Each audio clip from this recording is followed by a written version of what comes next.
Hermanos, que el Señor les bendiga. Les saludo en el amor del Señor. Espero que se encuentre bendecido en esta tarde para tener un tiempo de oración, un tiempo de búsqueda de nuestro Dios.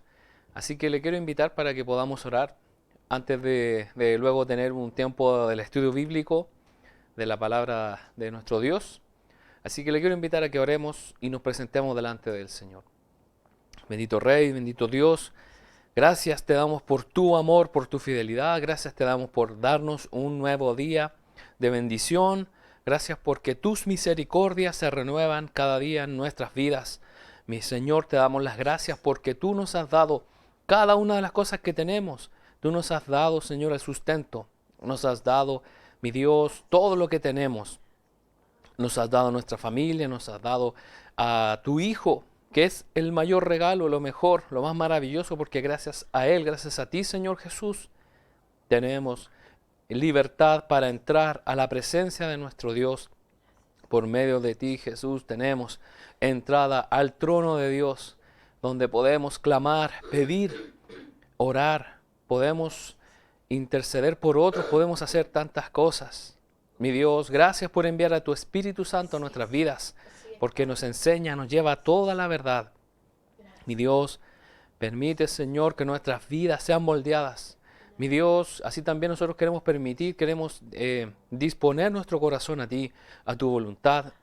Mi Señor, te damos las gracias también porque a pesar de todas las cosas, a pesar de las restricciones de la pandemia por estas cuarentenas, tu palabra sigue siendo predicada, nuestras vidas siguen siendo de ejemplo para aquellos que no te conocen. Gracias, Dios, porque estas semanas se han abierto, mi Dios, la posibilidad de poder tener nuestras reuniones presenciales de los grupos pequeños. Es una gran bendición poder compartir con nuestros hermanos, tomando siempre las precauciones. Tú nos has dado gracia también y sabiduría, mi Dios, también para cuidarnos. Y mi Dios, sabemos y confiamos que esto fortalecerá aún más a tu iglesia, que las dificultades, que las cosas que están sucediendo a nuestro alrededor no nos afectarán negativamente, sino que será algo positivo para tu pueblo, para tus hijos, para los que te aman. Porque todas las cosas a los que te aman, mi Dios, les ayudan a bien, sean buenas o malas en el momento. Sabemos que todo es para un propósito eterno, que es alcanzar la madurez, fortalecernos unos a otros. Mi Señor, te pido en esta hora, te pedimos por aquellos que están enfermos. Sabemos que es un tiempo donde este virus ha atacado a muchas personas, que ha debilitado a muchos hermanos, incluso se ha llevado a siervos tuyos, mi Dios. Y te pedimos por fortaleza para aquellos que están sufriendo esta y otras enfermedades, otras dolencias, para que tú traigas alivio a sus dolores. Mi Dios, les fortalezcas su sistema inmunológico, les ayudes, Dios, a salir de aquella situación, a ser fortalecidos, y a sus familiares, dales paz, y que ellos busquen la ayuda, el consuelo que viene solamente de ti. Mi Dios, te pedimos por aquellos que están sin trabajo, para que tú abras puertas. No solamente ha afectado, mi Dios, la parte de nuestra salud, sino también en la economía. Y te pedimos, Dios, que tú des de tu gracia, mi Dios, a aquellos hijos tuyos, hijas tuyas que no tienen trabajo, que están buscando, que necesitan, mi Dios, el sustento diario. Dice tu palabra que si tú te preocupas de los pajaritos, aquellos que no trabajan y que ellos tienen para comer, ¿cuánto más tú te vas a preocupar de nosotros? Por eso, mi Dios, hay un mandato ahí de no afanarnos, confiar en ti, esperar en ti.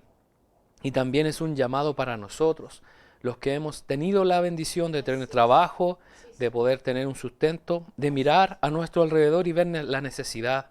Porque también tu palabra dice que si vemos a un hermano en necesidad debemos ayudarlo. No debemos hacer la vista gorda, no debemos disimular como que no lo hemos visto, no tampoco decirles que Dios te bendiga y no hacer nada. Debemos actuar con fe, mi Dios. Te pedimos, Dios, tu gracia sobre tu iglesia para que se mantenga firme. Sabemos que pronto podemos reunirnos como congregación y esperamos que sean reuniones gloriosas de bendición para cada uno de tus hijos. Mi Señor, te pedimos nuevamente por nuestras autoridades para que tú les des de tu gracia y tu sabiduría para saber tomar buenas decisiones en la dirección de nuestro país. mi Señor. También te pido por tus hijos quienes están conectados para que tú los bendigas, los ayudes, les dirijas, Dios, de acuerdo a tu voluntad, a lo que tú quieres, mi Dios, a tu propósito eterno. Mi Dios, da gracia, trae, mi Dios, unidad, bendición y paz a las familias de tu iglesia, que cesen discusiones, que hayan, mi Dios, mejores entendimientos en cuanto a los padres y los hijos, entre, Señor, los esposos, marido y mujer, haya buena comunicación, porque sabemos que eres tú el que ha establecido la familia como base de esta sociedad y que ha sido atacado últimamente, mi Dios, por tantos pensamientos, por tantas cosas que han sucedido, pero tu plan permanece firme, tu plan es perfecto, mi Dios, y gracias porque sabemos que servimos a un Dios vivo, servimos a un Dios todopoderoso y esperamos y confiamos en tu gran amor y en tu gran poder. Mi Dios, te pedimos tu bendición sobre este estudio bíblico, que cada uno de los que pueda estar escuchando o viendo este estudio pueda tener sabiduría, pueda recibir una revelación especial de parte de Dios. Que tu bendición sea sobre mi vida para poder expresar de la mejor manera este tiempo, estas ideas, esta enseñanza, mi Dios. Te lo pedimos todo esto, sea tu bendición sobre nosotros, mi Dios, en el nombre de Jesús. Amén. Amén. Muy bien, hermanos, les invito a que pueda buscar ahí en sus Biblias o para anotar.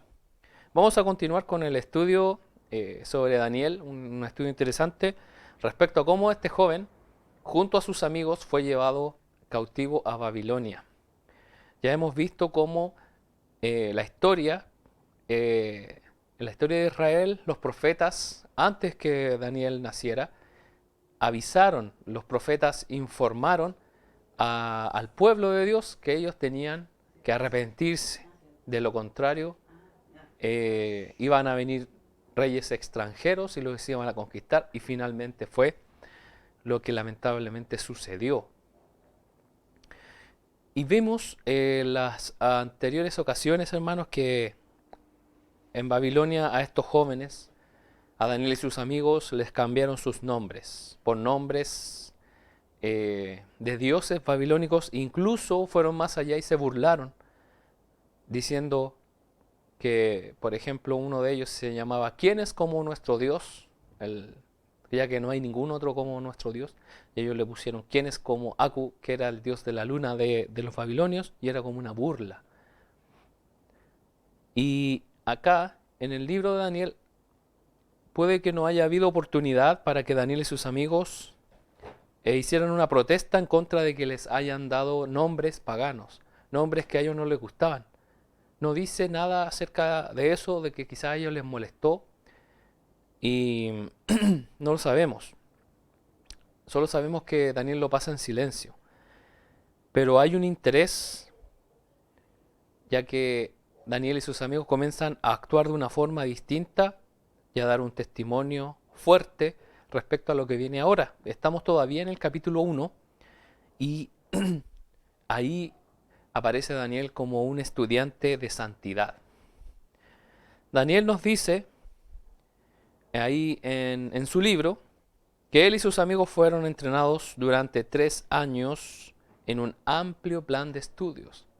O sea, ellos comenzaron a estudiar, y dice ahí el capítulo 1 de Daniel, que ya lo hemos leído, y si usted lo puede ahí estar viendo por mientras, vemos que ellos iniciaron un plan de estudios de 3 años en los idiomas y la literatura de los babilonios.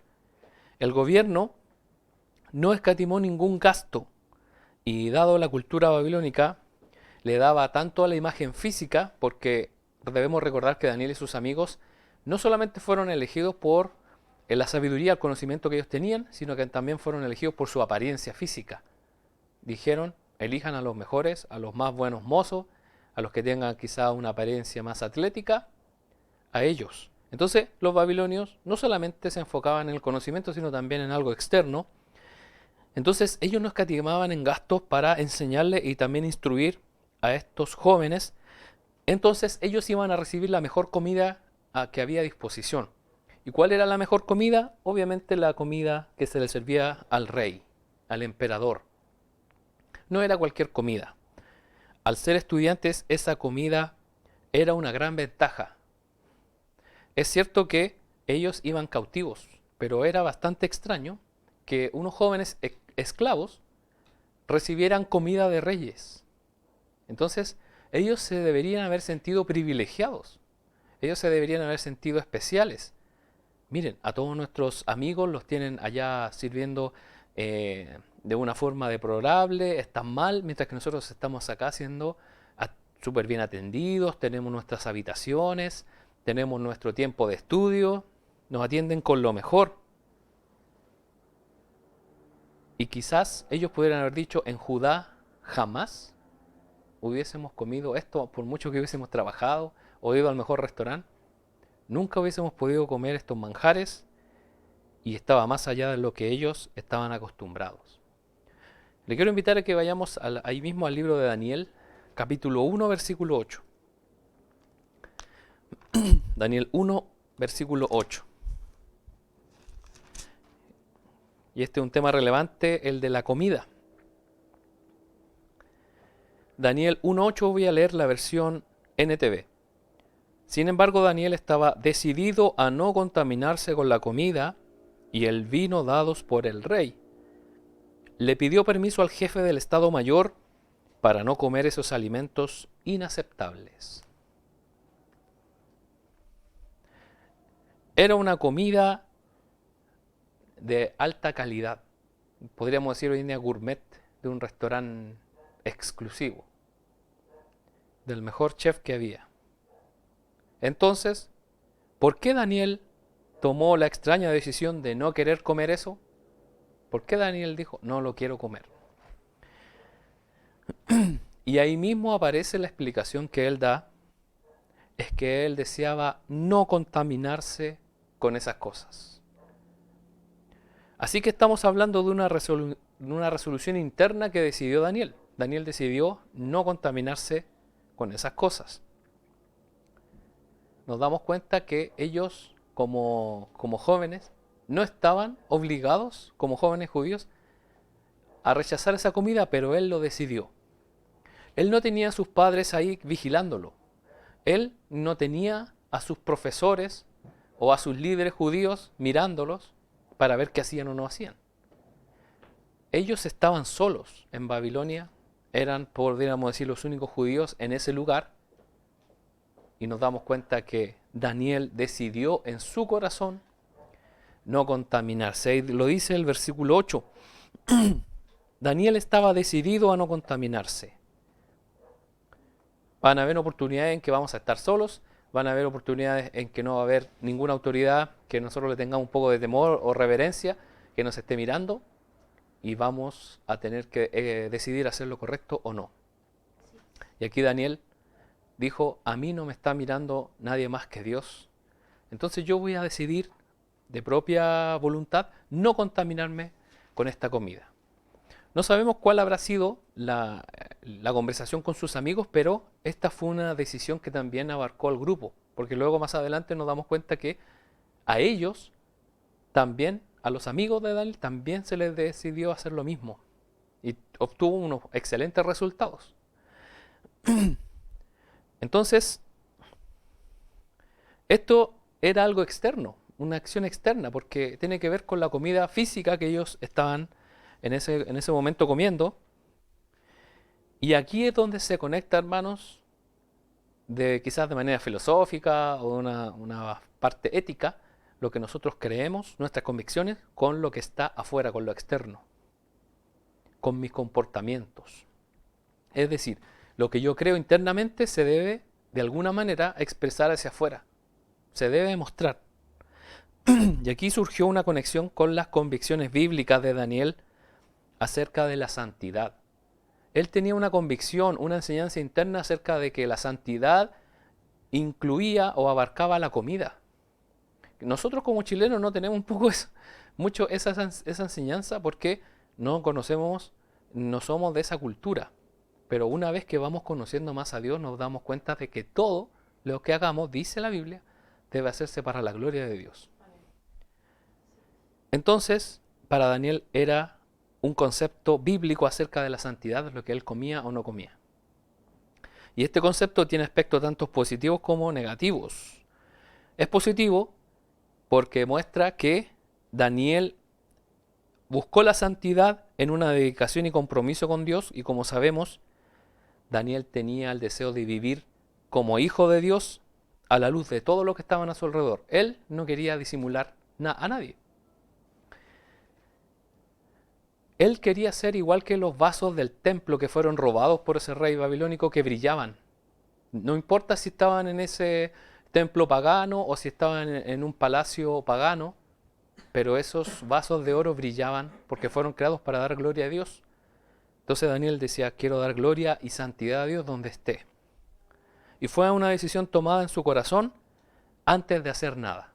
Porque de hecho aparece, antes de hacer cualquier cosa, dice, Daniel decidió en su corazón no contaminarse con esta comida.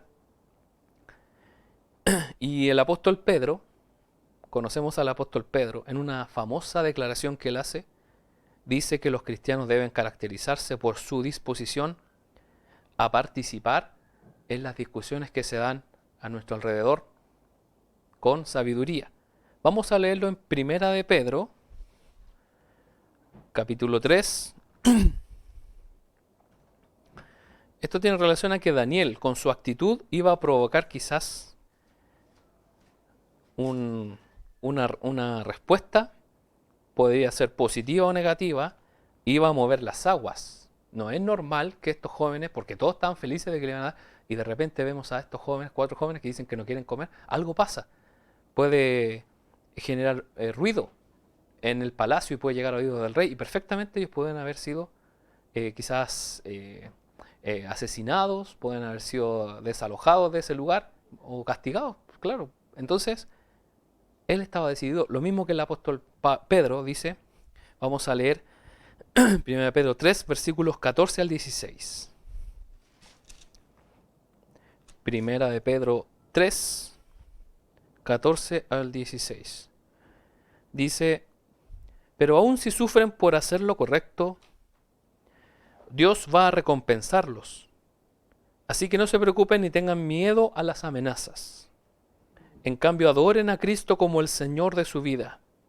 Si alguien les pregunta acerca de la esperanza cristiana que tienen, estén siempre preparados para dar una explicación. Pero háganlo con humildad y respeto. Mantengan siempre limpia la conciencia. Entonces, si la gente habla en contra de ustedes, será avergonzada al ver la vida recta que llevan porque pertenecen a Cristo. Generalmente se lee estos últimos 2 versículos, pero no desde el 14, cuando se habla acerca de defender nuestra fe.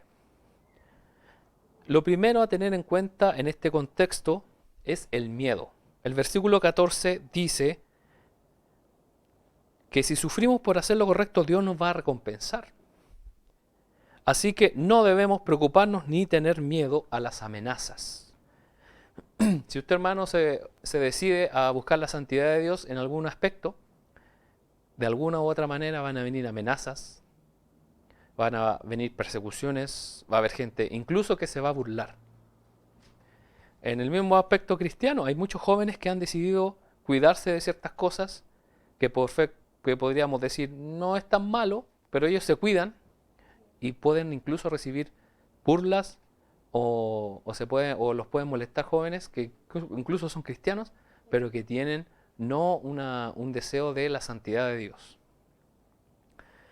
Y aquí lo primero, hermanos, es el miedo. En la época de Pedro, ¿cuál era el miedo que tenían los discípulos del Señor? Cuando el Señor se fue a los cielos y envió a su Espíritu Santo, ¿cuál era el miedo? Era la reacción hostil y posiblemente violenta hacia el mensaje de salvación. ¿Qué es lo que vivimos hoy? Nosotros proclamamos el Evangelio y ¿qué es lo que recibimos? Lo más normal, lo que generalmente ocurre. Ocurre que reaccionan de mala manera las personas, se enojan. Los jóvenes, cuando hemos decidido salir a evangelizar, mucha gente reacciona mal. Algunos reciben los tratados, los leen y los tiran o los devuelven como rechazándolo, a pesar de que sea un regalo. Y también va por un tema de educación. Sin embargo, hermanos, aquí Pedro nos dice que no debemos tener miedo a eso, porque Dios nos va a recompensar. Y el miedo seguramente no estaba lejos de la mente de Daniel y sus amigos. Ellos posiblemente tenían miedo porque de alguna manera ellos dijeron, no vamos a comer de esta comida, pero posiblemente traiga consecuencias. Entonces, como ya hemos visto, la conformidad era el nombre del juego de Babilonia. Todos debían conformarse a una estricta forma de ser. Todos tenían que ser iguales a como Babilonia lo decía. Nadie querría llamar la atención en esa uniformidad de jóvenes.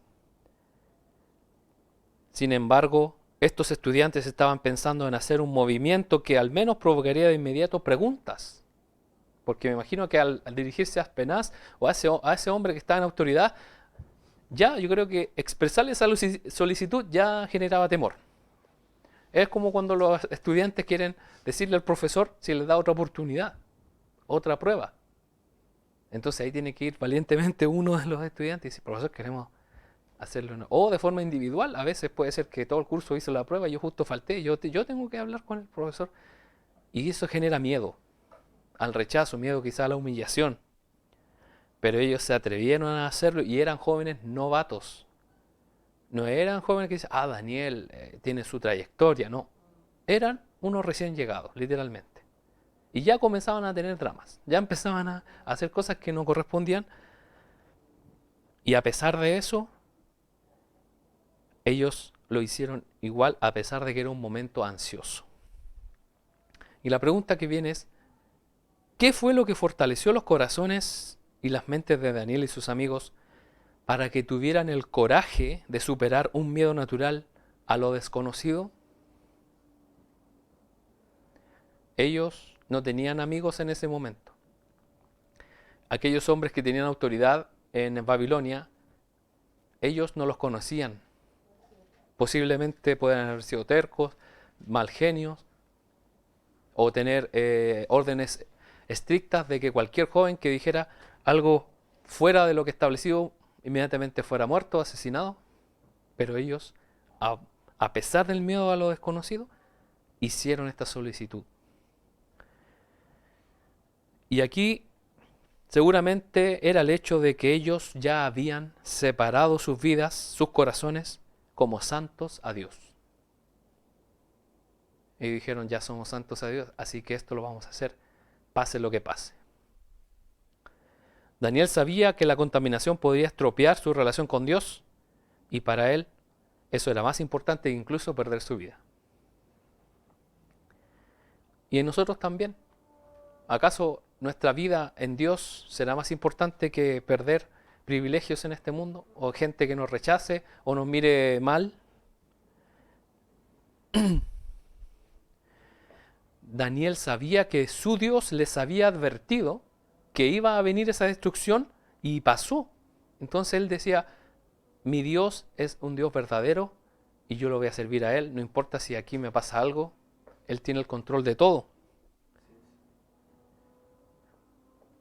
Desde Moisés en adelante y una sucesión de profetas anunciaron sobre el peligro de contaminarse con prácticas de naciones paganas.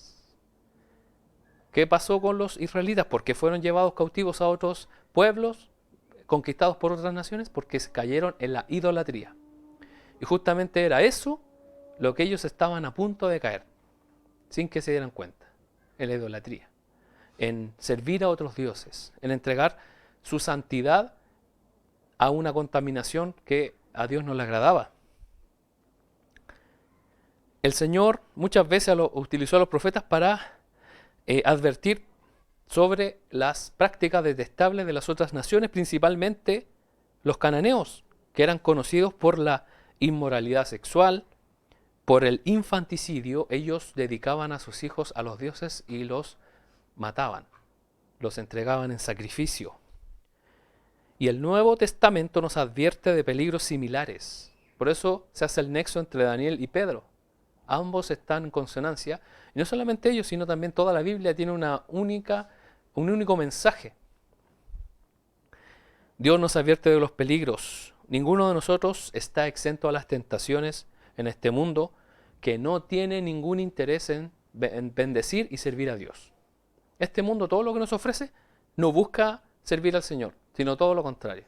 Entonces, ¿quiénes son los que deben poner un filtro, poner el para, decir, ya, yo no me meto acá o yo no acepto esto, somos nosotros.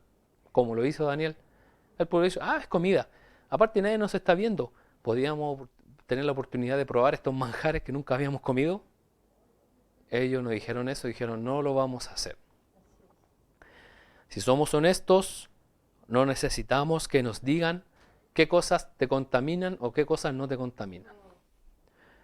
Usted y yo sabemos muy bien lo que es bueno y lo que es malo. Lo tenemos perfectamente claro. ¿Sabe por qué? Porque usted siente esa tentación de hacer algo que sabe que es malo y cuando lo hace, ¿qué es lo que viene a su vida? La culpa. Entonces, si usted siente culpa por haber hecho algo que no sabía si era bueno o malo, pero siente culpa, es porque su conciencia y el Espíritu de Dios lo está llevando a arrepentirse, a no haber hecho eso. Quizás se aprovechó de una situación y obtuvo un beneficio económico, se aprovechó y ganó un dinero ahí que no correspondía, pero usted siente ahí algo que le martilla y ya quizás ya no lo puede devolver o no lo puede restaurar, debe pedir perdón al Señor. O si dijo algo, una palabra con una mala intención y hirió a una persona, si tiene la posibilidad, debe hablar con esa persona y pedirle principalmente perdón a Dios. Y hermanos, todos, como le decía, sabemos lo bueno y lo malo, especialmente en esta era de Internet, donde la influencia del mal está solo a un clic de distancia. O a un gesto, porque hoy nosotros tomamos nuestro celular, presionamos, inmediatamente aparece la influencia del mal en nuestras vidas. Y hermanos, para servir a Dios tendremos que luchar contra todas esas cosas. No va a ser algo natural. No había ahí un director que dijera, los judíos les tenemos una dieta especial, de donde no va a haber cerdo, no va a haber animales inmundos, una dieta vegana, no. Ellos tenían que, luchar contra todas esas cosas. Y hoy día también pasa igual.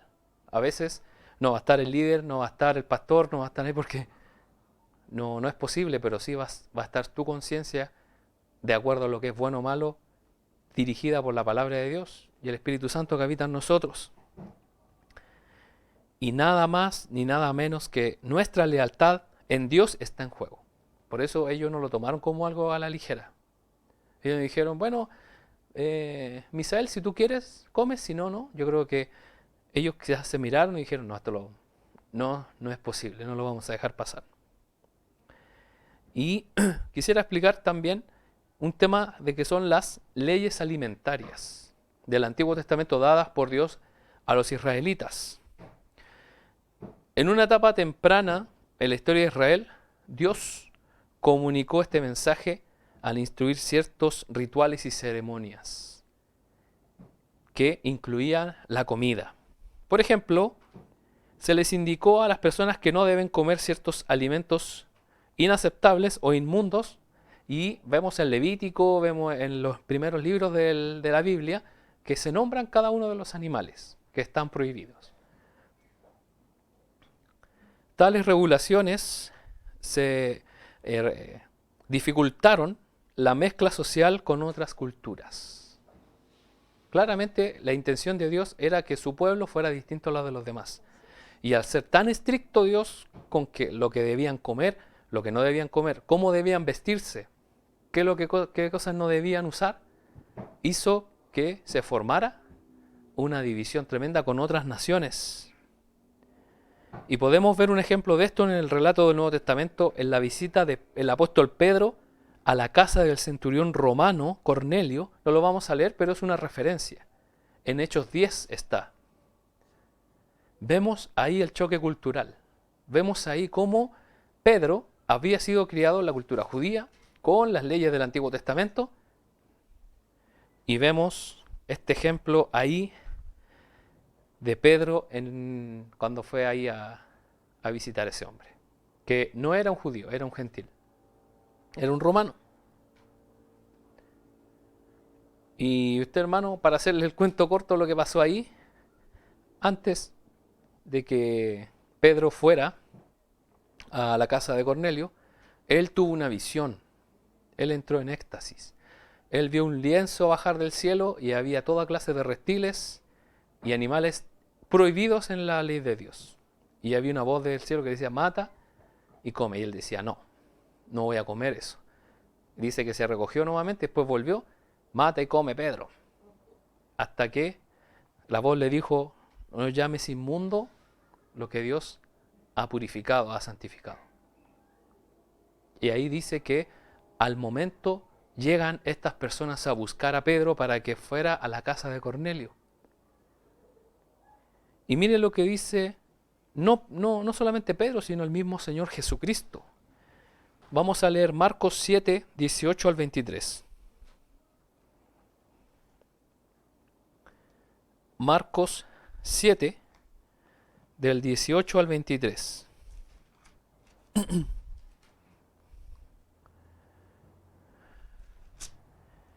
Marcos 7, del 18 al 23. Dice,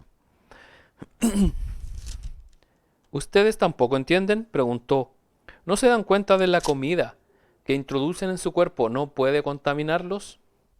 La comida no entra en su corazón, solo pasa a través del estómago y luego termina en la cloaca. Al decir eso declaró que toda clase de comida es aceptable a los ojos de Dios.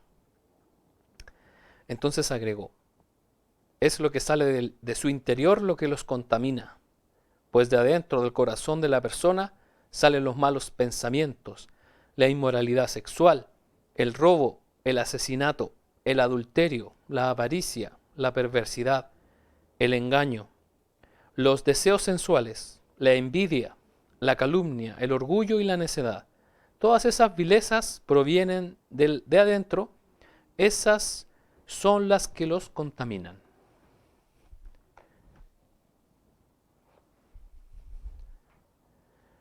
Y aquí nos damos cuenta que el Señor ha purificado y nos ha enseñado aquellas cosas. Y Pedro estaba aquí presente, pero Dios le tuvo que enseñar de una forma personal para que él lo pudiera entender en realidad. ¿Y por qué no hablar simplemente de la necesidad de evitar ensuciar las actitudes internas del corazón? ¿Por qué no hablar solamente de eso? ¿Y qué tiene que ver la comida con nuestro interior? Pablo nos da la respuesta en su carta en Gálatas. Él nos dice que como en la antigua costumbre, un niño tenía un tutor para protegerlo hasta la madurez. Ahí en Israel la ley actuó como un guardián hasta que vino Cristo. Es decir, un niño pequeño no sabe qué comer porque le puede comer algo tóxico, puede tomar cloro y eso lo puede matar. Entonces tiene una persona adulta que decirle qué comer y qué no. Incluso una comida que esté bien preparada, pero si está fría, le puede hacer mal. Entonces, lo mismo sucede con Israel. Dios consideró a Israel en el Antiguo Testamento como un niño, al que le debía decir qué cosas hacer y qué cosas no hacer de forma explícita.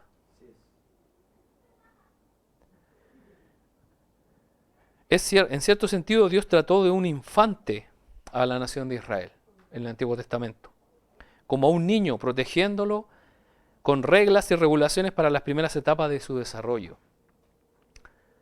Ahora el inconveniente obvio es que este esquema es que aquellos que son educados bajo él pueden caer en el peligroso mantenimiento de estas reglas y se transforman en personas legalistas. Están tan establecidos como estas reglas son las que Dios nos mandó, que todo aquel que cae en alguna es pecador, se abre el infierno, y en consecuencia pueden comenzar a pensar que los que cumplen esas reglas externas son mejores que los demás. Entonces viene el orgullo. Incluso otros señalan que los que no hacen estas reglas, los que no las cumplen, son dignos de ser enviados al infierno.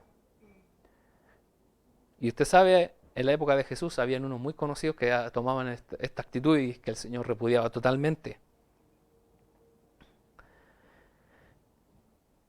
Y esto es un error porque no podemos pensar que somos aceptables a Dios por lo que hacemos o no hacemos. Eso sería salvación por obras.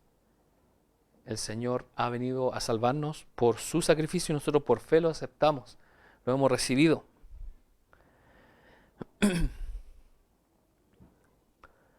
Y ahí, en la época de Jesús, en la época de los primeros cristianos, había una disputa. De que incluso los cristianos profesantes hacen hoy, que mientras que los gentiles son inaceptables para Dios, yo decía, todo el que no sea judío no es aceptable para Dios. Y era fuerte.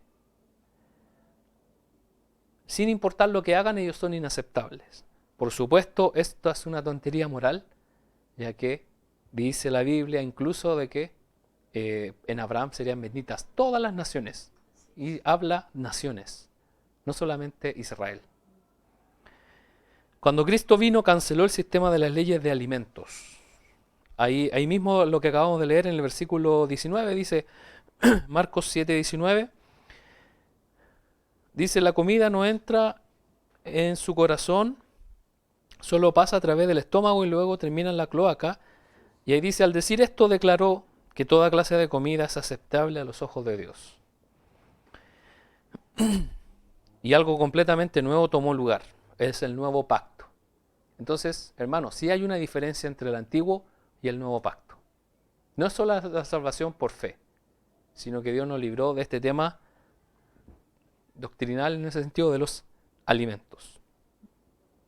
El Espíritu Santo vino a vivir a los creyentes y dio su poder a nuestras vidas en forma interna. El Espíritu Santo entró a morar en nuestras vidas, independiente si usted es judío o no. Entonces, las leyes alimentarias estaban vigentes cuando Daniel vivía. Entonces Daniel estaba cumpliendo con la ley de Dios en su conciencia, su convicción. Él tenía que cumplir esa ley de abstenerse de esos alimentos. Entonces, habrían constituido una razón importante para él y sus amigos el hecho de rechazar esa comida imperial. Ellos tenían que rechazarla porque en esa época estaba vigente esa ley. Y aquí para ellos era algo muy importante porque era una elección. ¿Elegían a Dios o elegían a los ídolos? Y hoy en día es igual, quizás no es con la comida, es con otras decisiones. Y esta es una de las razones a la negativa de Daniel y sus amigos a comer de esta comida, es que ésta se habría sacrificado a los ídolos o de alguna manera estaba involucrada ceremonialmente con el paganismo que caracterizaba totalmente a esa nación de Babilonia. De hecho, hay varios documentos que explican los historiadores de que ellos eran politeístas y que estaba totalmente inundado por todos lados de dioses y de ídolos. Entonces, sería extraño pensar que la comida no estuviera dedicada a esos ídolos. El texto en sí no menciona realmente la idolatría, por lo que muchos piensan que es una especulación injustificada de Daniel. Sin embargo, sí sabemos que la cultura babilónica estaba impregnada de ese culto politeísta, lo que le acaba de mencionar. Y aquí en Daniel dice que no solamente ellos rechazan la comida, sino también el vino. A los judíos no estaba prohibido tomar el vino. ¿Pero por qué ellos rechazan el vino?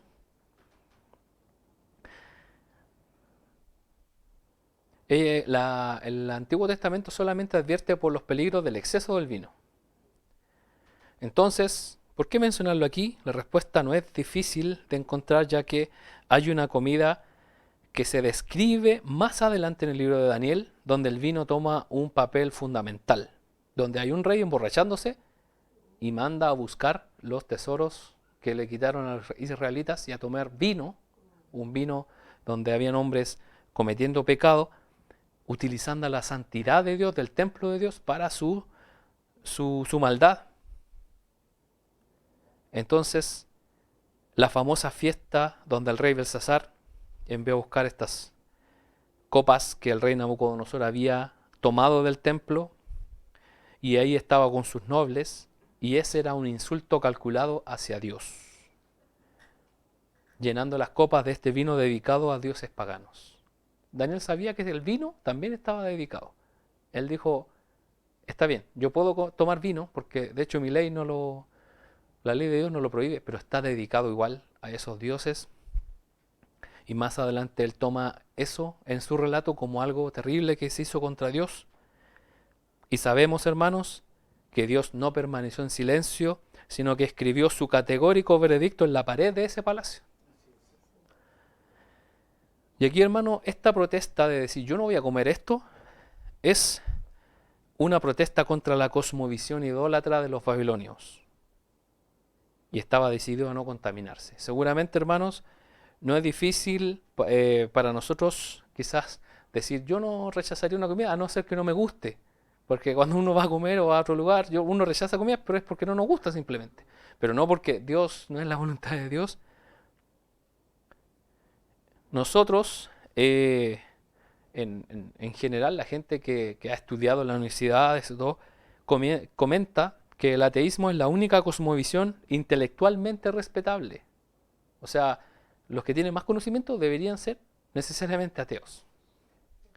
Pero nosotros tenemos la certeza de que nosotros creemos que eso es totalmente falso. De hecho, este estudio está basado en un profesor de la Universidad de Oxford que es matemático y es cristiano y es protestante. O sea, es evangélico. Y él cree en Dios y la ciencia no tienen una contradicción con la fe. ¿Cómo puede ser esto? Daniel nos cuenta cómo él y sus amigos respondieron a su situación. No nos dice cómo nosotros debemos aplicar esto en nuestros días, pero sí el Señor nos da sabiduría para poder hacerlo. A primera vista su cultura se ve muy diferente a la nuestra. Quizás para nosotros es difícil contrastarlo con lo que pasamos hoy en día, pero ¿cuál es el fondo? Daniel se enfrentó a la cosmovisión de ese mundo. Y hoy en día hay otra cosmovisión que va contra Dios. Lo que yo le había explicado, que tiene que ver con estas leyes, con estos movimientos sociales que buscan, en definitiva, el objetivo es destruir a la familia. Porque, hermanos, le voy a decir una cosa, las personas no se contentan con un matrimonio igualitario o con un matrimonio homosexual. No existe el matrimonio porque es una institución creada por Dios. Entonces es una institución que es de orden religioso. Y no se contentan con eso, ellos más adelante quieren adoptar, por ejemplo. Y así sucesivamente. En el tema del aborto no les bastan las 3 causales, quieren aborto libre. Y así, cada vez van avanzando, van avanzando. ¿Y cuál es el objetivo final? Destruir el plan de Dios, que es la familia. Y hermano, a primera vista la cultura de Daniel y sus amigos enfrentándose a la de Babilonia no se ve distinta a la nuestra, pero sí es muy similar. Si la vemos detenidamente, es muy similar. Por eso, hermano, debemos proceder con cuidado e intentar analizar el fondo de los problemas que se nos dan a nuestro alrededor y luego ver si hay paralelos en nuestras vidas con lo que sucedió con Daniel. Vamos a ver que sí los hay y que van a traer sabiduría a nuestra vida para tomar buenas decisiones. Porque si bien estaban en un clima hostil, estos hombres, estos jóvenes, fueron luz, fueron bendecidos y fueron honrados, puestos en lugares de bendición. Eso quiere decir que si Dios hizo eso con sus hombres, con sus hijos, también lo puede hacer hoy con nosotros y no debemos tener miedo. Recuerda lo que dice el apóstol Pedro, no tengamos miedo a sus amenazas. Es mejor servir a Dios que servir al mundo. Y hermano, eso es lo que debemos nosotros luchar cada día. Hermano, espero que haya sido de bendición. Vamos a seguir estudiando más adelante este libro, ya que hay muchas cosas que poder rescatar de lo que vivió Daniel y sus amigos en Babilonia. Hermano, les quiero invitar a que podamos orar. Mi Dios, te damos las gracias por este estudio, gracias por Daniel, por su convicción, no solamente la de él, sino de sus amigos, de no contaminarse con esa comida. Y hoy en día quizás no es la comida, son pensamientos, son cosas que nos ofrecen el mundo, las redes sociales, la televisión, las amistades, tantas cosas que pueden ser una tentación y nosotros debemos tomar una decisión de servirte a ti. Mi Dios, muchas veces en los estudios hay jóvenes que hacen ciertas cosas para obtener resultados, pero no necesariamente lo tenemos que hacer los hijos de Dios. En algunos trabajos la gente actúa de una forma inmoral, pero no por eso todos tenemos que hacerlo igual.